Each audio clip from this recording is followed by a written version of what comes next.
Hello guys, welcome back to my channel. तो फिर से आ गई हूँ मैं अपनी टूडी फूडी हिंदी को लेके। तो अगले एपिसोड के लास्ट में हम लोग देख के दे जाए जो एक रेड कलर की एनवलप देख के कहती है चलिए शादी करते हैं। लियान कहती है आप में ऐसा क्या खूबियाँ है जो मैं आपसे शादी करूँ। हिजू कहती है मेरी ये प्रपोजल पाके क्या आप हैरान नहीं हुए। लियान कहती है नहीं, बिल्कुल नहीं, क्योंकि पहले से ही ऐसे बहुत सारे प्रपोजल मेरे लिस्ट में पड़ा है और उसे प्रपोजल लिस्ट दिखाती है। इसलिए आप बताओ आप मुझे क्या ऑफर दे रहे हो, उसके बाद ही मैं डिसाइड करूंगी ये प्रपोजल मैं एक्सेप्ट करूंगी या नहीं। हिजू कहती है मेरे पास बहुत सारा पैसा है। जो सुन के लियान हंसता है और कहते हैं मुझे लगा था आप अलग होगे। वो कहती है अलग होने की क्या बात है, अरेंज मैरिज में ज्यादातर पैसों को ही वैल्यू दिया जाता है। लियान पूछती है और कुछ। हिजू कहती है मैं बहुत ज्यादा इंटेलिजेंट हूँ, उसके साथ साथ मेरे एक बड़ा भाई है लेकिन वो किसी काम का नहीं है, इसलिए इन लोग की तरफ से आपको कोई प्रॉब्लम फेस नहीं करना पड़ेगा। लियान पूछती है और कुछ। हिजू कहती है मेरी स्किन बहुत थिक है, उसके साथ साथ मैं एक सक्सेसफुल बिजनेस वुमन हूँ और एक नाजायज लड़की, इसलिए हर टाइम मुझे लोगों की ताना सुनना पड़ती है। इसलिए मैं चाहती हूँ आप मुझे यूज़ करो एक शील्ड की तरह। अगर आपके ऊपर कुछ प्रॉब्लम आएगा तो आप शील्ड की तरह मुझे यूज़ कर सकते हो। एंड कॉन्ट्रैक्ट खत्म होने के बाद आप मुझे डिवोर्स भी दे सकते हो और सारे ब्लेम मैं अपने ऊपर ले लूँगी। एंड हवा में ही उसकी तरफ लव छोड़ देता है। लियान पूछती है और कुछ। वो कहती है मेरे पास ब्यूटी भी है। लियान कहती है और कुछ। हिजू कहती है और क्या चाहिए आपको। और हम लोग बाहर देखते हैं स्पाई दरवाजे में कान लगा के अंदर की बात सुनना चाह रही थी। तभी यहाँ मैनेजर जो याद आते हैं और उसे पूछती है तुम यहाँ क्या कर रहे हो। स्पाई बताती है मैं खाना देने के लिए आया था। मैनेजर कहती है मुझे दो और तुम यहाँ से जाओ। मैनेजर अंदर जाके खाना रखता है और लियान कहती है जल्दी रखो और यहाँ से जाओ।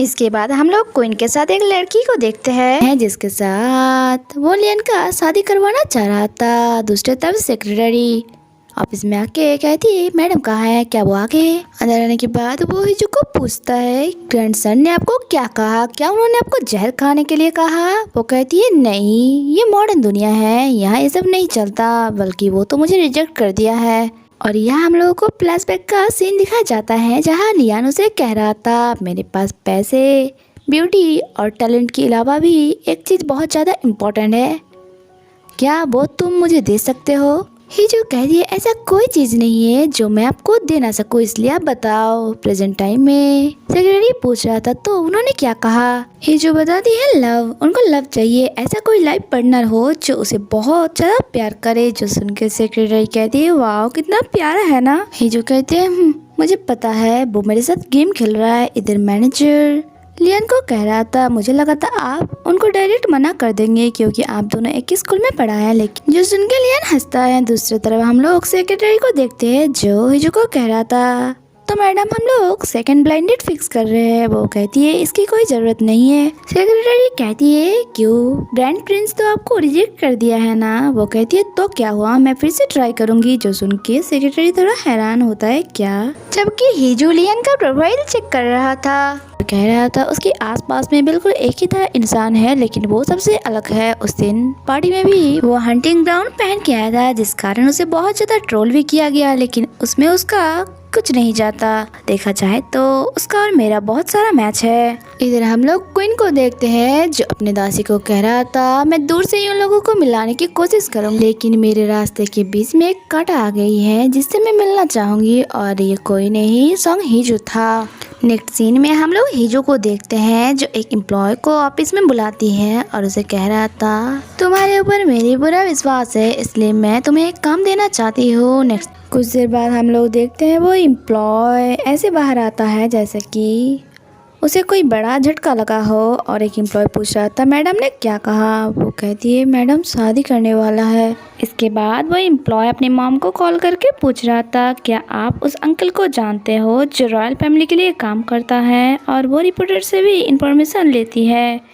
इसके बाद वो एक पेन ड्राइव सेक्रेटरी को देके कहता है इसमें वो सब सारी इंफॉर्मेशन है कि ग्रैंड प्रिंस कब कहा जाता है, उसे क्या पसंद है क्या नहीं, सब कुछ। नेक्स्ट सीन में हम लोग लियान को देखते हैं जो हॉर्स राइडिंग कर रहा था। तभी यहाँ हीजो आ जाता है और उसे कहती है दो दिनों से मैं तुम्हें बहुत ज्यादा मिस की हूँ और आप यहाँ हॉर्स राइडिंग क्यों करने के लिए आई हो। लियान बता दे खुले जगह में हॉर्स राइडिंग करने में मजा आता है। इसके बाद दोनों अपने अपने रास्ते में चला जाता है। नेक्स्ट डे जब लियान ब्रेकफास्ट कर रहा था वहाँ हीजो भी आ जाता है और उससे कहता है आई मिस यू और उसे देख के लियान यहाँ से जाने लग जाता है। हीजो कहती है मुझे पता है आप गोल्फ करने के लिए जा रहे हो। वो कहती है तुम्हें कैसे पता, क्या तुम मेरे ऊपर नजर रख रहे हो। हीजो कहती है हाँ क्योंकि आपने तो कहा था आपको प्यार चाहिए और इसके लिए आपको जानना मेरी जरूरी है। जो सुन के लियान हंसता है और उसे समझ नहीं आ रहा था हीजो ऐसा क्यों कर रहा है। इसके बाद पार्किंग लॉट में भी हीजो आ जाता है और उसे कहती है आई मिस यू।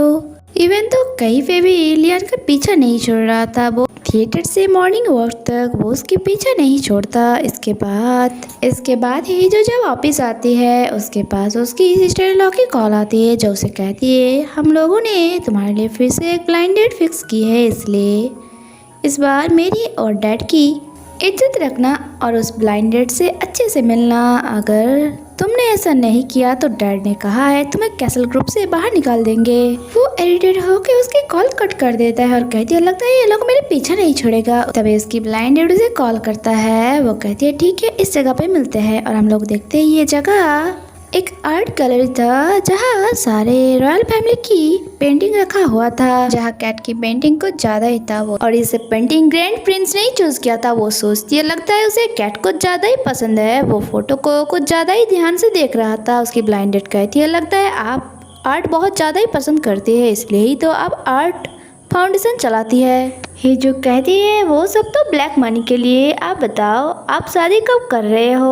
वो थोड़ा हैरान होती है। हीजो कहती है हैरान होने की कोई बात नहीं, ये अरेंज मैरिज है और इसमें तो ऐसा ही होता है, इसलिए मुझे लगता है लेट ना करते हुए हम दोनों को शादी कर लेना चाहिए। और वैसे भी मुझे जितना पता है आप अपने मॉम डैड की सिंगल चाइल्ड हो, इसलिए प्रॉपर्टी को लेके भी कुछ लफड़ा नहीं होने वाला है। बट मेरी एक बड़ा भाई है और मेरे ब्रदर उसके नाम पे सारे प्रॉपर्टी करना चाहता है और मुझे शादी इसलिए करवा दिया जा रहा है ताकि मैं कंपनी के CEO बनने के लिए कोई प्रॉब्लम क्रिएट ना करूँ और इन फ्यूचर में एक सक्सेस वुमेन ना बन पाऊँ। और मैं इसलिए तुमको शादी करना चाहती हूँ ताकि तुम मेरी बात सुनो और अगर तुम राजी हो तो बताओ। तभी यहाँ मैनेजर जोय आ जाता है और हीजो को देख के कहती है आप यहाँ क्या कर रहे हो। हीजो कहती है मैं रॉयल पेंटिंग देख रही थी, ये बहुत सुंदर है, सोच रहा था 2-4 चोरी कर लूँ। मैनेजर कहती है अगर आपको चोरी करना है तो बेसमेंट में इससे ज़्यादा खूबसूरत पेंटिंग रखा है वो चोरी कर लेना। जो सुन के दोनों ही हंस पड़ता है। इसके बाद उसकी ब्लाइंड डेट कहती है सॉरी मैं आपको शादी नहीं करना चाहती। हीजो हंस के कहता है हाँ मुझे पहले ही पता था। नेक्स्ट सीन में हम लोग देखते हैं मैनेजर लियान के पास आया था और उसे कहती है आज मेरा मुलाकात मिस हीजो के साथ हुआ था। मुझे पहले लगा था कि क्वीन ने उसको आपके पीछे लगाया है, लेकिन मेरी सोच गलत था। वो तो इतनी जल्दी एक नया पर्सन भी ढूंढ लिया है। और ये बात सुन के ऐसा लग रहा है कि लियान को अच्छा नहीं लगा और वो कहती है क्वीन कभी ऐसा नहीं करेंगी क्योंकि वो अपने स्टेटस को लेके बहुत ज़्यादा सीरियस रहता है, जबकि हीजो एक नॉर्मल गर्ल है। मैनेजर कहती है मैं मिस हीजो को लेके थोड़ा इन्वेस्टिगेट किया। जो सुन के लियान हैरान होता है और बोलता है क्यों। मैनेजर हंस के कहती है बस ऐसे ही मुझे थोड़ा हैरानी हुई थी कि कोई लड़की ऐसे कैसे आके आपको डायरेक्ट शादी की प्रपोजल दे सकती है और मुझे जितना पता चला उसकी लाइफ में कुछ भी इंटरेस्टिंग नहीं है। वो रोज काम पे जाता है और घर आ जाता है। अगर सिनेमा भी देखने गया तो अपने असिस्टेंट को साथ ले जाता है। वो बहुत ज्यादा गुस्सैल है जिस कारण रॉयल एकेडमी में भी उसका सबके साथ लड़ाई हो रखा है और अभी तक वो सिंगल है। स्टेटस को साइड में रखते हुए अगर क्वीन और हीजो का कंपटीशन करवाया जाता मैं तो मिस हीजो का ही साइड लेता। ये सुन के लियान उसको देखती है। वो कहती है हाँ समझ गया और वो यहाँ से चला जाता है। इसके बाद हम लोगों को 3 साल की पहले की एक सीन दिखाया जाता है जब लियान का बड़ा भाई जब एक पत्र में लिख रहा था वो राजा की पद से इस्तीफा देना चाहती है क्योंकि इसमें उसकी दम घुट रहा है। उसी टाइम रानी यहाँ आती है और उसे कहती है तुम क्राउन प्रिंस के बारे में बिल्कुल सोच नहीं रही हो।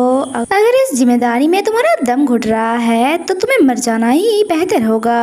और वही लेटर को आग लगा के वहाँ छोड़ देती है। वो तो बाहर आ जाता है लेकिन राजा वहीं पे जल के मर जाता है। जब यहाँ लियन आती है अपने भाई का ऐसा हालत देख के वो बहुत ज्यादा सैड था और वो यहाँ कहती है मैं अपने नेफ्यू को नेक्स्ट किंग बनाऊंगी। और प्रेजेंट टाइम में वो आँख खोलती है, मतलब ये सब वो सपना देख रहा था लेकिन ये सच में हुआ था और इसी वजह से वो रात को अच्छे से सो नहीं पाता है। वेले ही पे एपिसोड खत्म होता है गाइस। अगर आप लोगों को मेरी एक्सप्लेनेशन अच्छी लगी हो तो प्लीज चैनल को सब्सक्राइब करके मुझे सपोर्ट करना। मिलते हैं नेक्स्ट एपिसोड में, तब तक के लिए स्टे कनेक्टेड, बाय बाय।